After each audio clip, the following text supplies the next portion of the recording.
Hello and welcome back. We're in the Forgotten Twin system where there's twin suns. There's traces of a space battle here. I'm gonna go here and see what's up. Lord Captain, there is evidence of a recent scuffle straight ahead of us. Throne take me, this is not a frigate. This is just a gutted piece of metal. The helmsman falls silent for a moment. Blimey, the culprits are here too. It is the Eldar freaks. I recognize their shiny asses even from this distance, except the Xenos are acting suspiciously. They are hovering in place and not even trying to run. Should we approach or open fire from a distance? Call off your people, Elantok. Something is wrong. The children of the Asurian are dismayed, but doing something like this to a monkey vessel? No, we are not animals. I appeal to your prudence and the promise you made. Do not destroy my kin for the deeds they did not commit. Lord Captain, we have received a report from the Auger crew. The situation is unusual. The Xenos ship displays no biological or energetical signatures, even though it appears to be intact. According to the scanners, there is nobody on board. However, survivors are believed to be hiding in one of the compartments of the damaged vessel of the Imperium. We have also spotted the drifting plating remains that belong to a third unidentified vessel. Huh.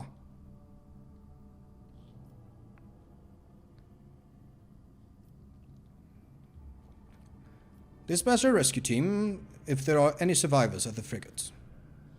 It will be done. See no artifacts and some fuel. Lord Captain, the scouts managed to rescue several emaciated officers from the wrecked ship. Despite the wounds, they were able to tell us what had happened.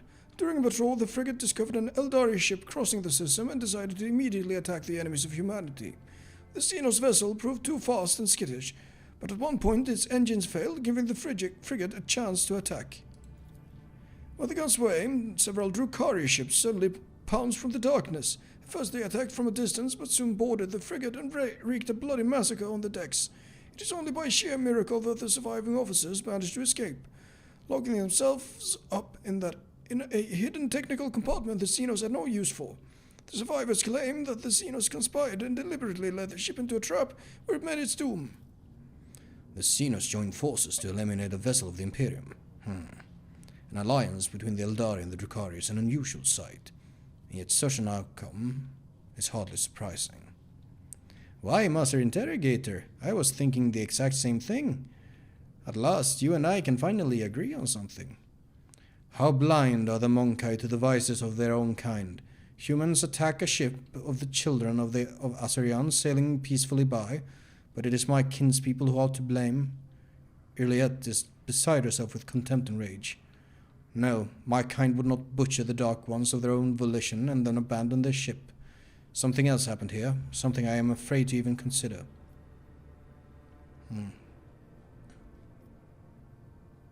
Send a shuttle with scouts to investigate the Xenos ship. Ooh. Two-handed ranged weapon. After several hours of tedious waiting, Vigdis gets back on air. Lord Captain, the scouts confirm our earlier reports. The Xenos ship is intact. Many valuable artifacts have been found inside, but neither the Eldari nor their bodies were discovered. We are late again, Elantok. Yllis' voice sounds faint and almost listless. Have the acolytes of the machine cult identified the remains of the third vessel? The Voxmaster relays the order to the tech priest and promptly receives a reply. Lord Captain, I am reporting that the hull fragments belong to the Drukhari Xenos race, but the presence of their ships in the system at this time has not been confirmed. Well, we have done everything we could. We are leaving. As you command, Lord Captain. Do we do this first or last? Let's save it to last, I think. Plasteel 2. Nah.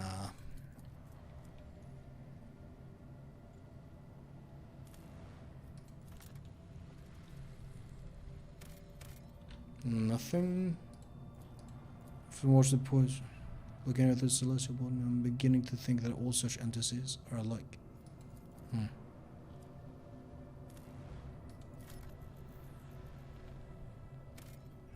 Well, The storm to end all storms. The crew were treated to a truly impressive sight. A colossal storm on the gas giant's surface. The planet's dimensions in themselves were mind-boggling. And then it birthed a tempest, the storm to end all storms. As the Lord Captain and her officers observed it from a safe distance through the bridge's huge viewing windows, someone suggested giving it a name, and the Emperor's wrath garnered the most votes. Some in the crew believed the storm to be an omen. We can only hope it's an omen of great things to come. Huh, interesting little side thing. What have we here? Anything? No, nothing in fact. And then finally, we'll see what's up with this.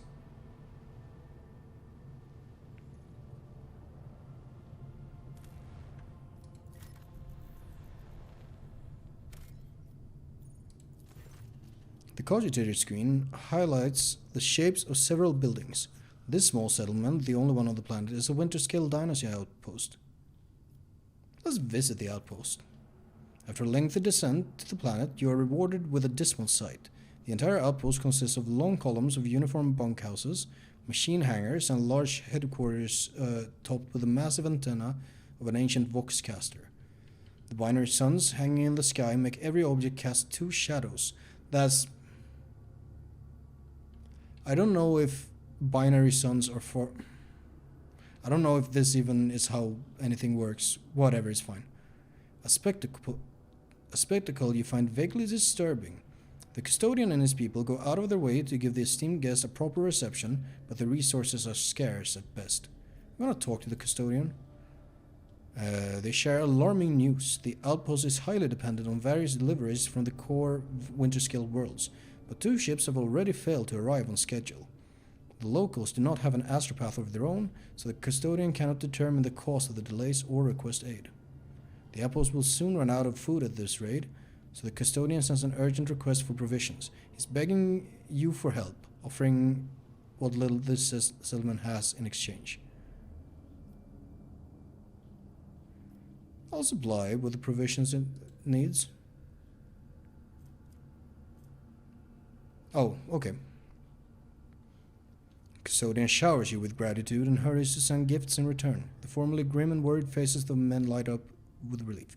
Ooh, a needle rifle. Viral toxin. Thank you. The return journey treats you to a rare and unexpected spectacle. An eclipse begins as one of the 2 local suns covers the others. You watch as the temperature drops, the lighting changes, the double shadows vanish. The 2 disks in the sky merge, forming a simmering oval and then becoming one. Eventually, the fantastic event passes away, leaving behind a vivid memory.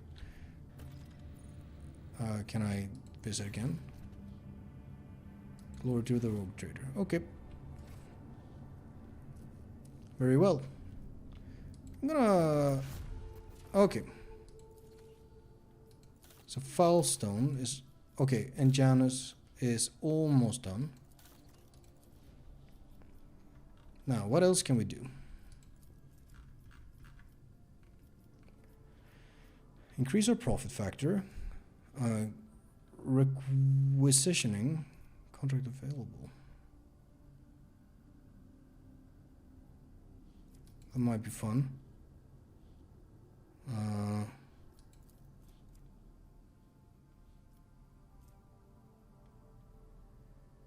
That's not the most interesting. Why do you have that symbol? I don't know about that.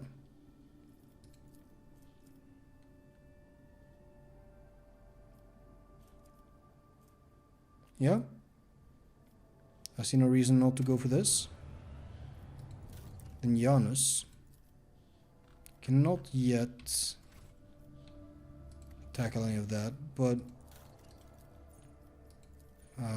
projects currently sitting at 83% executed. Okay.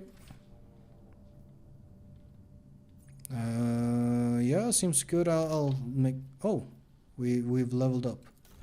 I'll make a quick save. Actually, I'll make a hard save. Can I real quick just level up? Available abilities. Okay, stratagems.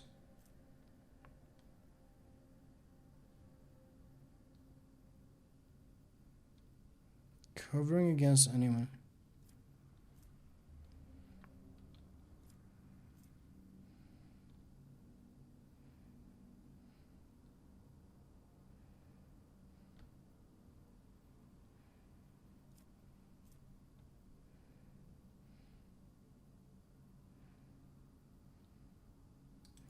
Bonuses.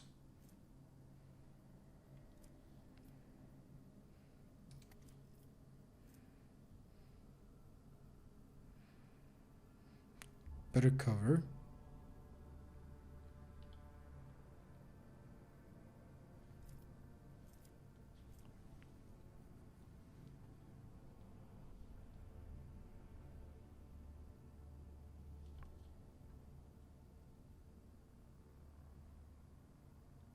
That's pretty good, I think. I still feel like the kill zone stratagem is easily the best option I have. Oh, well.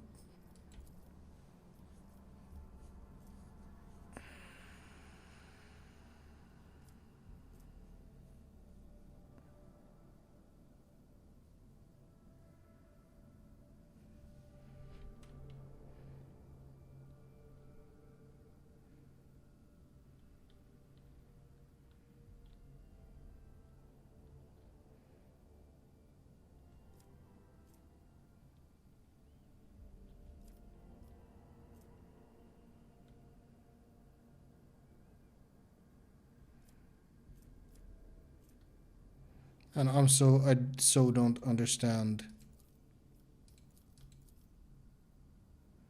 the bounty hunter archetype. I'll grab that. I don't know if it's any good. Huh. What do we do with you?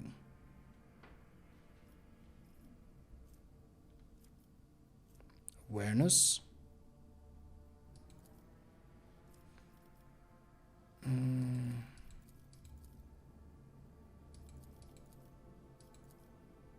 Let's grab Lore Xenos.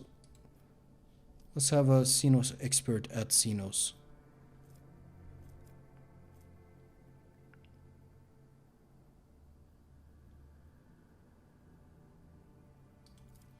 What the fuck does lethality do? Dodge or dodge reduction?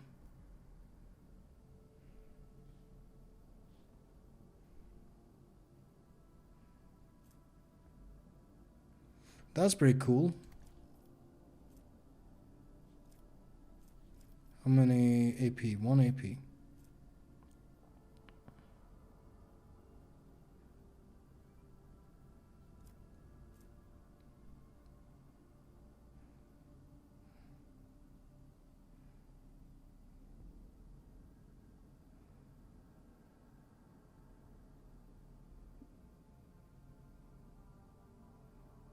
That's not bad either.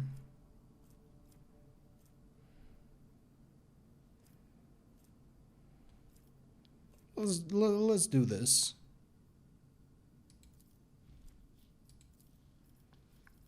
The way I read that, I think what it does is it can help you flush out enemies. You.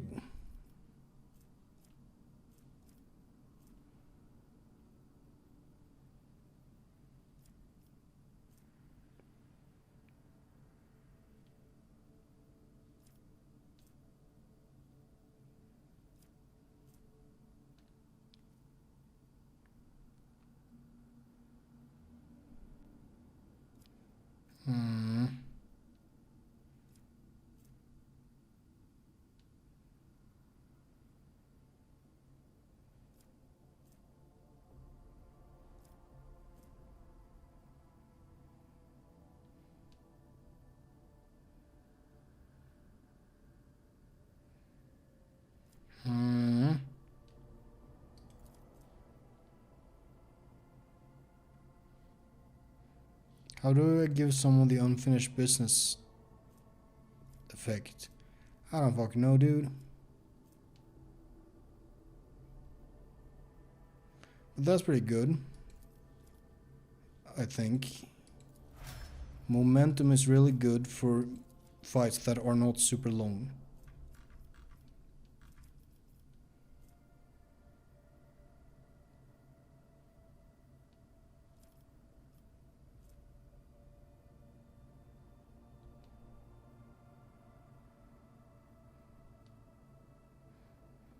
That's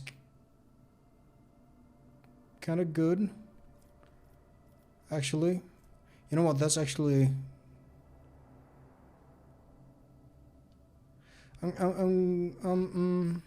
else do we have? Son of Fear, Touch of Anger, Attack their allies.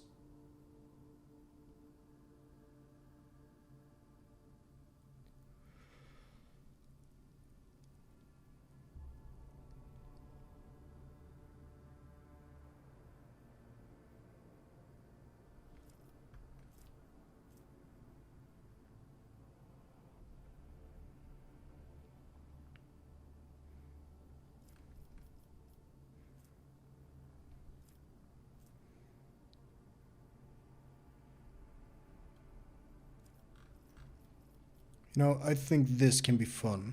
Just pull people into like a kill zone. That could be real fun. And you... Yeah. You're really good at Imperium lore, huh? Okay. Well, there we go.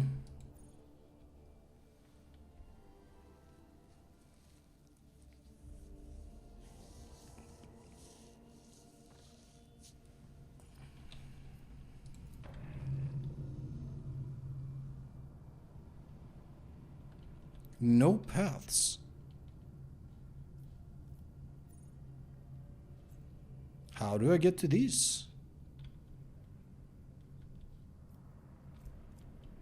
I have no idea.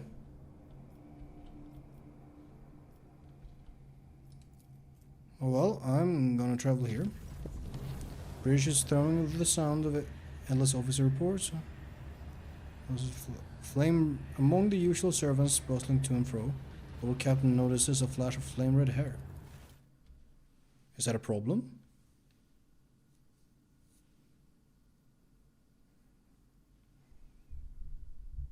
Flame red hair.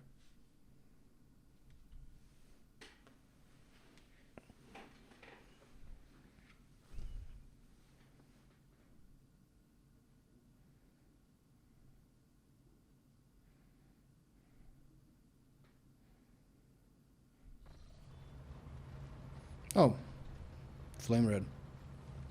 What do you know? You posed a question to me not long ago, Elantok, and I am here to present you with my answer. With fluid grace, Erlit emerges from the shadows of the captain's bridge. Her face seems to glow under the lumen light, her expression slightly more pensive than usual.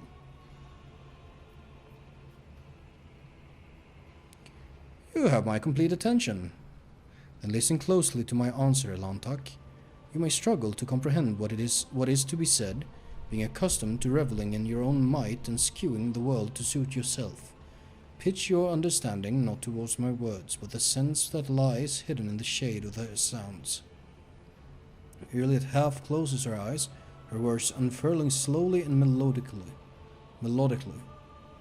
You try to split the world into pieces, to fragment it into light and dark, truth and lies, self and others. But I see the world as a single whole, and in this lies its simplicity and complexity. It is not enough simply to see the world and hear its voices. You must understand it. Think of the Lilithan, the world on which our paths crossed. What is it truly? What is its essence? The Lilithan's magnificence comes not from the green of its vast forests, or from the depths of its waters. Its beauty is in the word. The weight dances on the tongue, and even you, Elanta, can sense it. Try, say the word slowly, delicately, casting aside all stray thoughts. Feel, perhaps then you will see. I guess I'll try. The world around you fades and your perception instantly narrows, coming to a single point of focus on the tip of your tongue. Li. Your tongue delicately tickles the roof of your mouth, and the sound slips along your throat with incredible silkiness, warming it as it goes like a sip of fresh recalf. The tip of your tongue touches the same place again, and air softly rushes from your chest. The sound like the susurration of leaves as the wind weaves through the forest canopy. Then, Lilathan? I don't remember. Your tongue taps your front teeth and a gentle vibration spreads through your body, sending a shiver along your spine. Guarded interest gleams in Iliad's eyes when your gazes meet again. I think I am beginning to understand. If your words are sincere, Elantok, then you are capable of seeing more than you do now. Instead of the lifeless clamor of monstrous mechanisms, the roar of engines, and the discordant voices of your followers, I hear and attend to silence. It rises in moments of spiritual serenity. In that stillness, we become witnesses to the transformations of our own inner world. Monkey lives pass so swiftly. You rush through them for the sake of a chosen goal, but thoughts of transience and loss frighten you. And so you drive such thoughts away and drown yourselves in the daily tumult. But it is from fleeting moments which enter our lives and quickly vanish from them that the soul's fortress grows. A moment's blooming and hours wilting. The splendor of each lies in its ephemerality. So too the memories of those who have left our sides and no longer walk the path with us. And in you, Elantak, I see much more than just another monkey. Your true essence lies in your will, which is capable of changing the world around you and within you. It lies in your ability to create and to understand your creation, and in your ability to destroy. It lies in what your kin's minds cannot grasp, what their primitive sight cannot behold. But I can see it.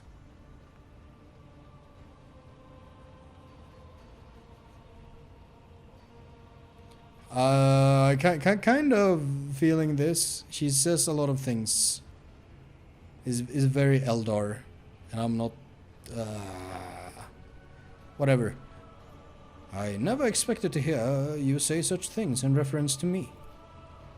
I am but speaking the truth, Elantak. However, I ask you not to make the mistake typical of your kind. My words contain no insinuation, nor any call for you to act.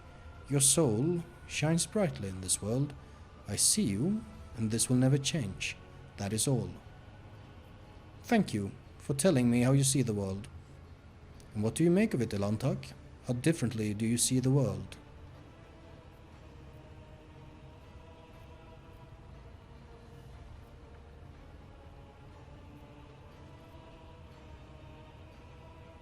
I guess I'll just say what he wants to hear. I also see something greater in the world around me, something deeper than the guise of things. And what does that mean? Iliad asks, with all her attention focused on your words.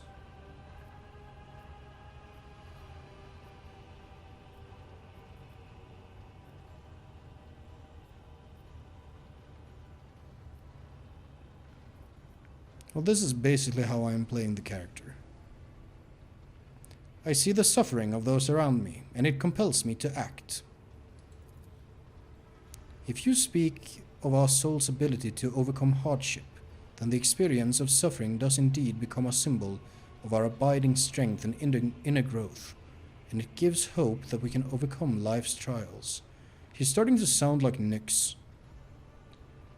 Iliad says nothing for a time, silently watching you from under her half-lowered lids. Now that we have each shared our truth about this world, I would like you to I would like to know if your thoughts about me align with those of your kin, Elantak, or if you see me differently.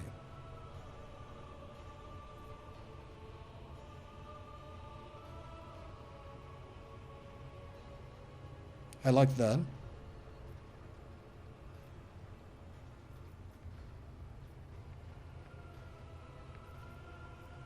To me, you are a foreign yet beguiling world, Irliet. I hope that one day I will come to know you, and on that day my own world will become much deeper. Irliet goes still and looks at you intently, as if seeing for the first time. It seems that there are many facets of your soul that I have not considered, Elantak.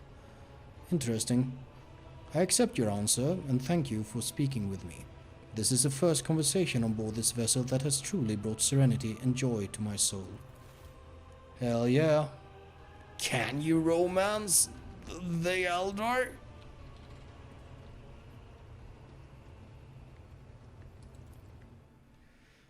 I wonder.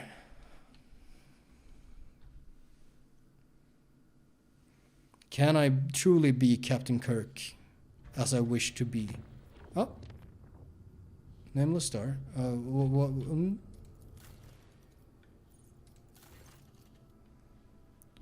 Your ladyship, there are alarming reports coming from Janus. A number of strange mutations have been spotted among the population in remote agri-complexes. Aside from the obvious disfigurement and the subsequent estrangement, these mutants, called wretches by the rest of the colonists, are coming together to practice a primitive form of religion, involving ritual worship of the land. That's not too bad. While they display no disobedience or hostility, their very existence is concerning. The Janus nobility humbly awaits your decision. What do we know about these wretches? Their mutations cause the loss of skin pigment and the shedding of hair. The eyes of some have started developing a nictitating membrane similar to that of reptiles. Others succumb to progressive atrophy of the larynx, causing the loss of human speech. At the same time, the tendons become denser and more elastic, providing increased endurance and load resistance. The wretches are commonly ostracized due to their grotesque appearance. There haven't been too many cases of mob justice yet, but they will become commonplace after mutation deformities become more obvious. The wretches tend to form groups with similarly afflicted people. Their average level of intellect is low. They all belong to the labor caste and communicate among themselves using a primitive vernacular of their own invention. As for their barbaric religion, they are deifying both the soil and Janus itself. To them, working in agri-complexes is a form of worship, which has had a very positive impact on productivity. Oh, I like that. What do my advisors say? I saw your agent's pict recordings, the signs these monkeys leave behind, their idols. I cannot deny a pathetic, though extremely abstract connection to the symbols of my people. Their guttural prayers echo the sounds of the children of Assyrian speech. The probability of them having come into such close contact with our civilization is non-existent, yet they are still somehow connected.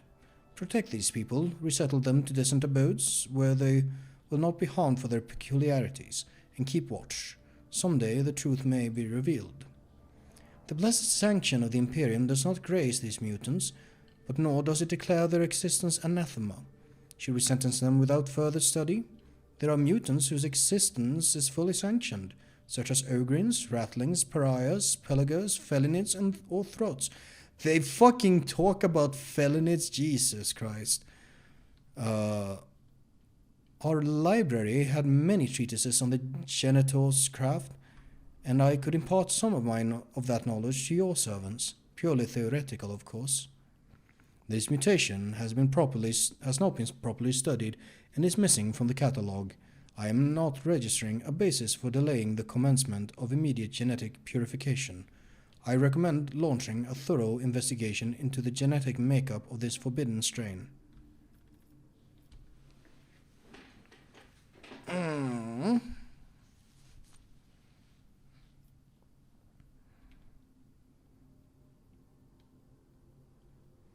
This was... Oh.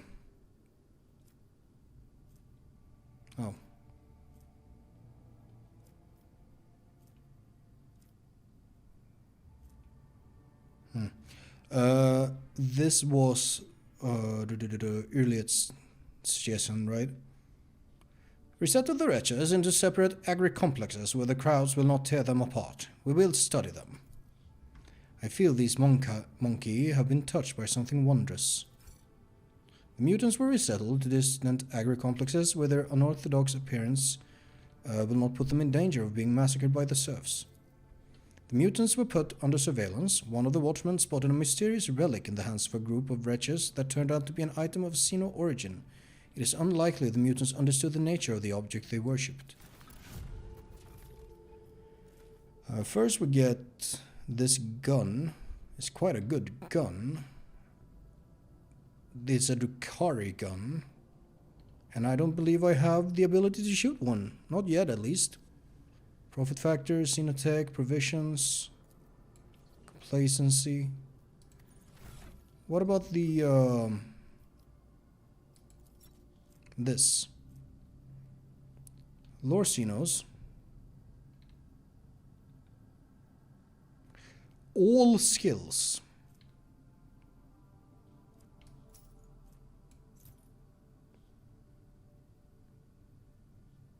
Yeah, that's pretty good. Oh, back to the colony management. Projects. Well, we have one project we can conduct at the current time. So we might as well. Will that take from my provisions? Not right now, at the very least.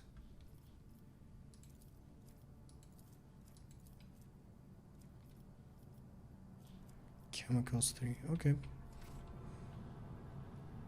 And fall zone. Yeah, everything's looking as it should.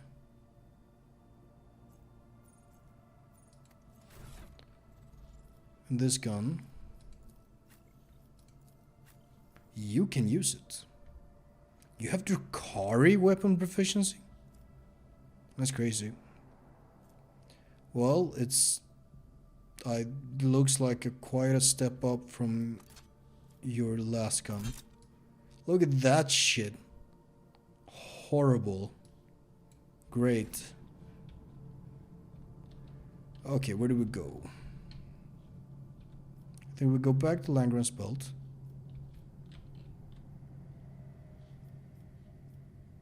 I kind of want to go here. How do we get there? Do we have to go...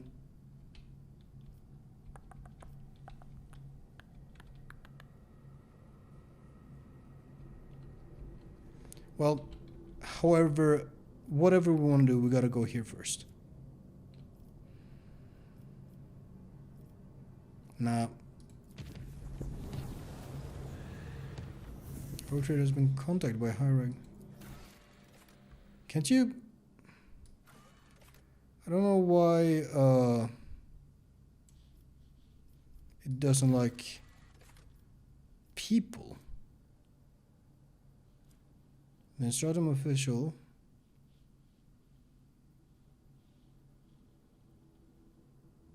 Well, the Mucus Alpha.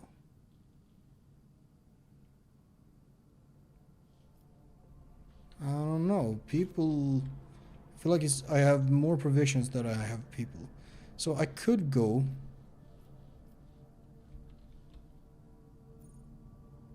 Dragonus. That is one of the worlds that's our central world. I'm gonna go here. I'm gonna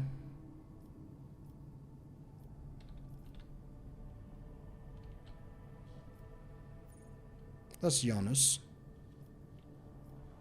Green, green. If we try and make a green path all the way over here. Warp travel. Absolutely nothing. Let's chart some routes while we're here.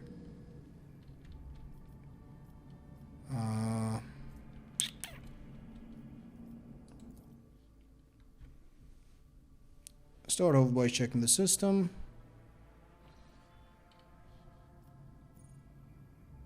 Explorator Void Station. You know what? We'll check out these planets and this station when we get back on the next one. See you later.